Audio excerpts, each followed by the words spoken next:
આપેલી હતી ને એમની અરજી આજ સુધી દાખલ થઈ નથી. કેમ દાખલ નથી થઈ? કેમ એક તરફી જ દરખાસ્ત લેવામાં આવી છે અને છતાં આખો દિવસ એમને બેહાડીને રાખ્યું? તો પેલા સંજય વસાવાને કેમ એના પર કોઈ કાર્યવાહી કરવામાં નહીં આવી? તો એમની તપાસ થવી જોઈએ.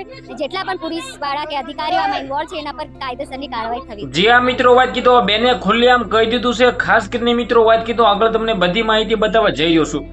ડેફિનેટલી તમને બધા લોકોને ખબર છે કે ક્યાંક ને ક્યાંક ગઈકાલે ચેતોભાઈ વસાવા માટે મિત્રો કલેક્ટર કચેરી ખાતે મિત્રો આદિવાસી સમાજના લોકો પહોંચ્યા હતા. તેમાંથી જ મિત્રો એક બેને ખુલ્લેઆમ પડકાર ફેંક્યો છે. ત્યારબાદ મિત્રો વાત કીધો કહી દીધું છે કે પોલીસ સાહેબોને પણ તમારે સસ્પેન્ડ કરવા પડશે, કારણ કે જે રીતે ચેતોભાઈ વસાવાને ફસાવીને મિત્રો જેલમાં નાખી દેવામાં આવ્યા છે ને. જી હા મિત્રો, વાત કીધો ખાસ કરીને ભાઈઓ ચેનલમાં પહેલી વાર હોય તો વિડીયો બને એટલો શેર કરીને એક સબસ્ક્રાઇબ અવશ્ય કરવાનું ભૂલતા નહીં. લાખો લોકો વિડીયો જોશે પરંતુ ભાઈઓ સબસ્ક્રાઇબ કર્યા મહિના વહી જાય છે. જલ્દીથી સબસ્ક્રાઇબ કરી દો જેથી હું ચેતોભાઈ વસાવાના બધા વિડીયો અપલોડ કરું ખાસ કરીને તમારા સમક્ષ જોવા મળશે. હવે તમને બધા લોકોને ખબર છે કે અત્યારે ગુજરાતની અંદર ચેતોભાઈ વસાવા જેલની અંદર બંધ છે. ક્યાંય નહીં કે આદિવાસી સમાજના લોકો ખૂબ જ ગુસ્સે છે. ગુસ્સે થવાનું ખાસ કારણ તો ડેફિનેટલી તમને લોકોને ખબર પડી ગઈ છે કે ચેતોભાઈ વસાવાને મિત્રો ધક્કા મારીને પોલીસ સ્ટેશનની અંદર ને જેલની અંદર મિત્રો નાખવામાં આવ્યા છે.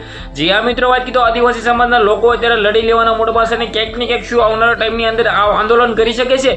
જી આ મિત્રો, વાત કીધું આંદોલન પણ કરી શકે છે, કારણ કે આદિવાસી સમાજના લોકો અને લોકપ્રિય મિત્રો નેતા એવા ચેતુભાઈ વસાવા જે જેલની અંદર બંધ છે ને, ક્યાંક ને ક્યાંક મિત્રો વાત કીધું તેના જામીન પણ નામંજૂર કરી દેવામાં આવ્યા છે. ને હવે ચેતુભાઈ વસાવા શું જેલમાંથી બહાર આવે છે, જો આવે છે તો ક્યારે આવે છે એ પણ આપણે જોવાનું રહેશે. અને ચેતુભાઈ વસાવા માટે મિત્રો આદિવાસી સમાજના લોકો ગુસ્સે પણ થયા છે ને બેને ખુલ્લેઆમ જે કહ્યું છે ને છોતરા કાઢ્યા એવું કહ્યું તો પણ ખાસ ખોટું નથી. તો ખાસ કરીને ભાઈઓ ચેનલમાં પહેલી વાર આવે તો વિડીયો શેર કરીને એક સબસ્ક્રાઇબ કરવાનું ભૂલતા નહીં. આજના વિડીયોમાં ત્યાં જ માહિતી આપણે એક નવો વિડીયો મળીએ.